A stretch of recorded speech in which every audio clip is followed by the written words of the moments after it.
नमस्ते। रिपोर्टर दीदी की तरफ से आप सभी को नवरात्रि की हार्दिक शुभकामनाएं, ढेर सारी शुभकामनाएं। कैसे हैं? पूजा तो इस बार घूमना होगा, भले ही दूर से होगा लेकिन होगा। तो सबसे पहला नसीहत कि मास्क लगा के रखिएगा, हीरोगिरी मत करिएगा। उसके बाद समाज सेवा करिएगा। अब कहिए समाज सेवा कैसे करेंगे? तो समाज सेवा ऐसे करेंगे कि जो खा खा के जो पाकेट हाथ फेंकते चलते हैं ना, वो मत फेंकिएगा। आधी समाज सेवा तो ऐसे ही हो जाएगी। ठीक है?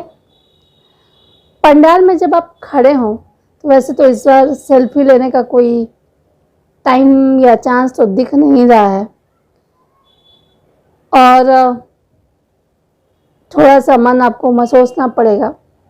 लेकिन मान लीजिए ऐसा मौका मिलेगा भी तो ये देखिएगा कि खाली आप ही पूजा देखने नहीं आए हैं, पीछे से और भी लोग हैं, तो फुटा हुआ थोड़ा कम खींचिएगा, है कि नहीं? उसके बाद धक्का मार मार के सबको आगे मत बढ़िएगा। ठीक है? स्पाइडरमैन नहीं है आप। धक्का मारेंगे तो पीछे से कोई आपको धक्का दे देगा और उसके बाद वहां से ढिमला जाएंगे आप। ठीक है? तो धक्का देके कोई फायदा नहीं है। और हम क्या बताएं आपको, मंडप सब एक से एक बन रहा है, प्रतिमा सब एक से एक बन रही है, सब जी जान से जुटे हैं। तो जब भी आप ऐसे लोगों को देखेंगे तो उनको थोड़ा सम्मान करिए, प्रणाम करिए।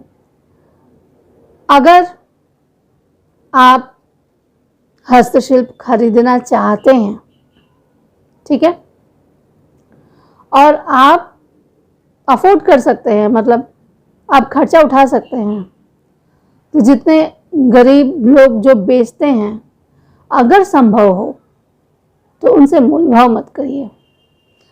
वैसे ही जैसे आप शोरूम में नहीं करते। शोरूम में अगर फिक्स रेट अगर लिखा तो लिखा तो आप दे देते हैं। आप अमेजन और फ्लिपकार्ट से तो नहीं पूछने जाते हैं कि ये कम होगा क्या, है कि नहीं?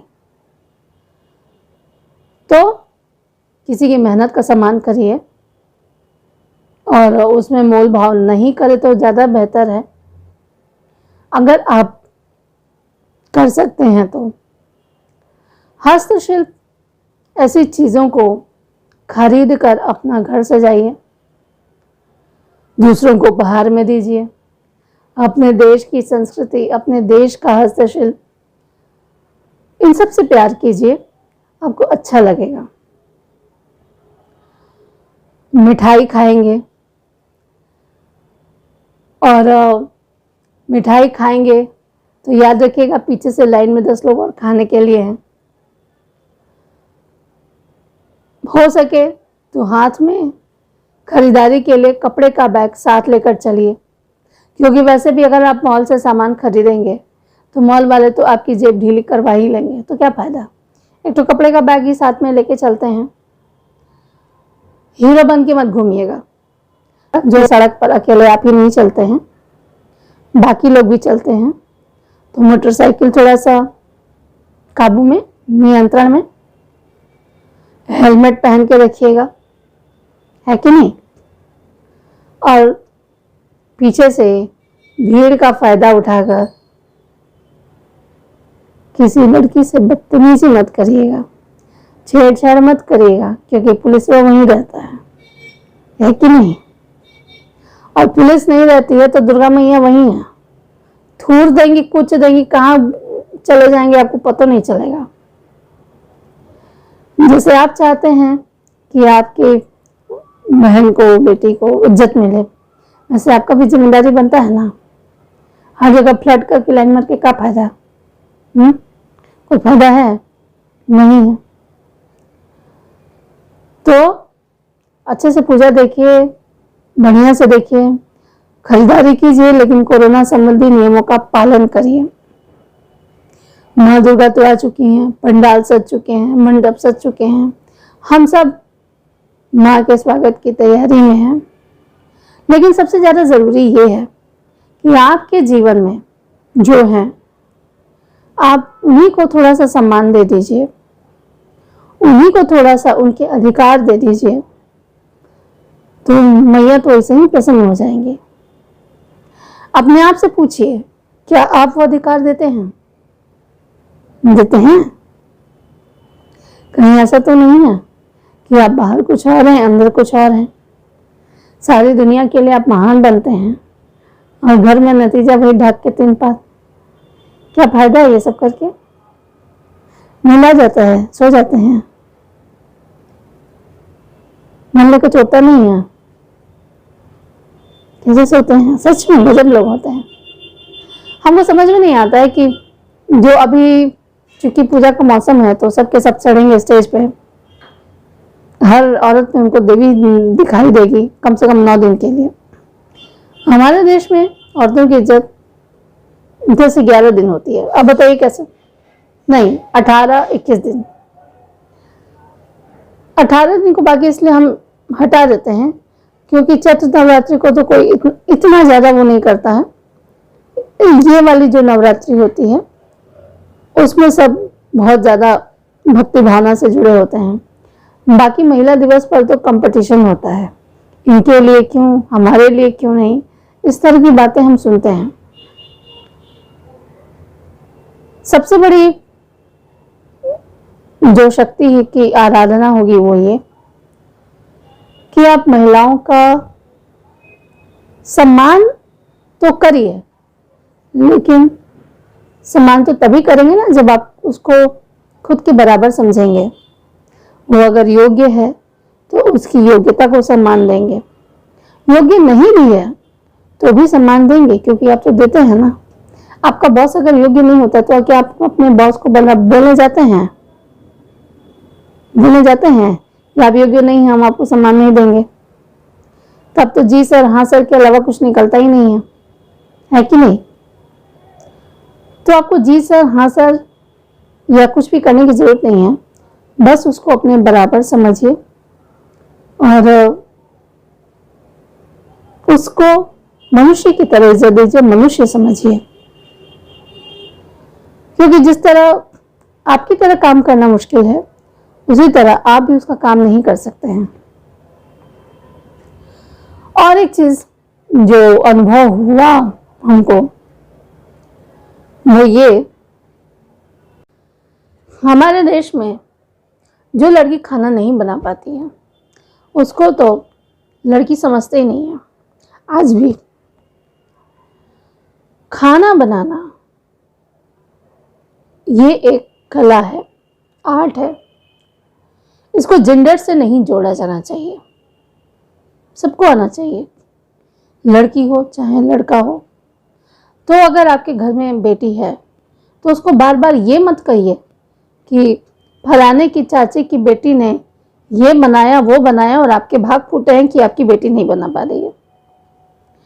ये बात बेटों के संदर्भ में भी कही जा सकती है। मैं ऐसे बहुत से लड़कों को जानती हूँ, ऐसे बहुत से पुरुषों को जानती हूँ जो अच्छा खाना बनाते हैं और उनको बनाना चाहिए। खाना बनाना स्त्रीत्व का परिचायक नहीं है और ना ही खाना बनाने से कोई पुरुष छोटा हो जाता है। ये जो मन का जो कीड़ा है ना, उसको निकाल देना चाहिए। ये सच है कि अन्न की देवी अन्नपूर्णा मानी गई हैं, लेकिन ये भी सच है कि भीम भी बहुत अच्छा खाना बनाते थे। और आज भी आप जितने भी बड़े होटलों में जाएंगे, वहाँ के जो शेफ हैं वहाँ पे लड़के ही अधिक मात्रा में हैं। ये सही है कि यहाँ भी बराबरी होनी चाहिए, लड़कियों को आना चाहिए,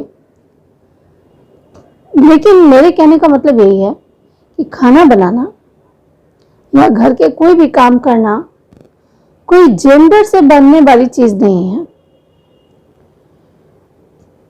माँ के 10 हाथ होते हैं और उसी तरह आज की महिलाएं भी खुद को सुपर वुमेन साबित करने के चक्कर में अपने साथ न्याय करती जा रही हैं। उनसे जो नहीं होता है वो वही करेंगी, लेकिन करेंगी। एक अजीब सा कंपटीशन उनके अंदर रहता है। क्यों रहता है? नहीं रहना चाहिए।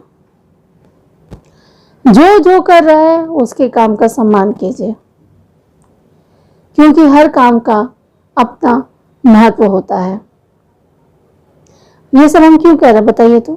क्योंकि देवी पक्ष है, और देवी पक्ष में भी आपकी देवियों का सारा समय रसोई में ही जाता है। क्योंकि देवी पक्ष है, छुट्टियां हैं, तो आप जितने आपके दोस्त बंधु बांधव हैं आप सबको लेके आए, और उनके लिए जितना खाना बनाने की जिम्मेदारी है सब आपके घर की स्त्रियों पर होगी। और जब आपसे कहा जाएगा तो आप कहेंगे कि ये तो पुरुषों का काम ही नहीं है। जब खाना खाना भी पुरुषों का काम है तो खाना बनाना क्यों नहीं है बताइए? आपकी तरह ही तो बनाया है ना ईश्वर ने लड़कियों को। आप कहां से सुपीरियर हैं, कहां से अलग हैं? कई बार तो लड़कियां आपसे योग्य हैं, लेकिन आपका ईगो है कि आप इस बात को स्वीकार करना ही नहीं चाहते हैं। अपने आसपास ही देखिए, आपकी जिंदगी में जितने संघर्ष हैं उससे दुगने संघर्ष स्त्रियों के जीवन में होते हैं। आपके जीवन में संघर्ष है, लेकिन क्या समाज को लेकर आपके जीवन में संघर्ष है? नहीं है। आपको ये बहुत कम होता है कि पुरुषों के साथ ईव टीचिंग हो या इस तरह का हो। अगर होता है तो गलत है, कार्रवाई होनी चाहिए, चाहे कोई भी करे। लेकिन आपको स्त्रियों जैसा जीवन नहीं जीना पड़ता। हर कदम पर अपने हर मिनट का हिसाब नहीं देना पड़ता। 10 बजे आए, 12 बजे आए, आपसे कोई पूछने वाला नहीं है कि आप कहाँ थे। जबकि हो सकता है कि आप अपने दोस्तों के साथ कुछ गलती कर रहे हो। आपकी हर गलती को छुपाने के लिए आपकी बहन को दबाया जाता है, और आप तमाशा देखते हैं, आप उस स्थिति का फायदा उठाते हैं। आप अपनी अच्छाई के लिए, आप अपनी सुपेरियरिटी के लिए भी, आप अपने प्रभुत्व के लिए भी औरतों पर निर्भर हैं। आप कहां से सुपीरियर हैं? कहां से सुपीरियर बताइए? आपकी पूरी जिंदगी ममाज बॉय बनने में निकल गई और आपने खुद को बड़ा होने ही नहीं दिया। क्यों? क्योंकि आपके अंदर एक इनसिक्योरिटी थी कि अगर आपने वो जगह छोड़ी तो आपकी कोई बहन या बेटी या जो भी है उस जगह को ले लेगी। आपने उसका विकास रोका, लेकिन आपने खुद का भी विकास रोका। अगर आपने उसे बढ़ने नहीं दिया तो आप खुद भी नहीं बढ़े। और आज देखिए क्या परिस्थिति है। लड़कियां तो हर जगह जा रही हैं, सब तोड़ फोड़ के आगे बढ़ रही हैं। तो आपको नहीं लगता कि ये समय आ गया है कि जब हम एक साथ कदम ताल करके बात करना सीखें, एक दूसरे को सम्मान करना सीखें? जब आप अपने परिवार में अपने भाइयों से अपनी संपत्ति को साझा करते हैं और आपको जरा सा भी बुरा नहीं लगता, आपको ये जरा से भी अपनी हार महसूस नहीं होती, फिर अब अपनी बहन को, अपनी बेटियों को संपत्ति में हिस्सा देंगे तो ये आपकी हार कैसे है?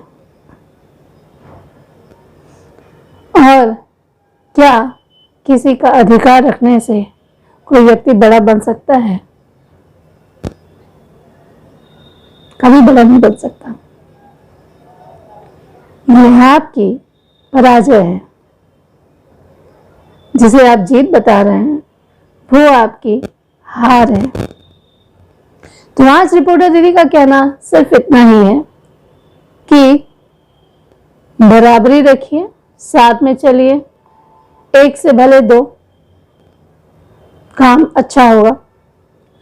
पूजा घूमिए, अच्छे से घूमिए, और जो भी लोग आपकी पूजा को सुंदर बना रहे हैं उनको भी सम्मान दीजिए। उनका काम कचरा फैलाकर मत बढ़ाइए। और सब कुछ अब ये कह देगा, कोई बचा के रखेंगे कि नहीं? चलते हैं, हम पूजा नहीं देखेंगे क्या? बड़े है। नमस्ते, खुश रहिएगा, आबाद रहिएगा, सुरक्षित रहिएगा, स्वस्थ रहिएगा, मस्त रहिएगा।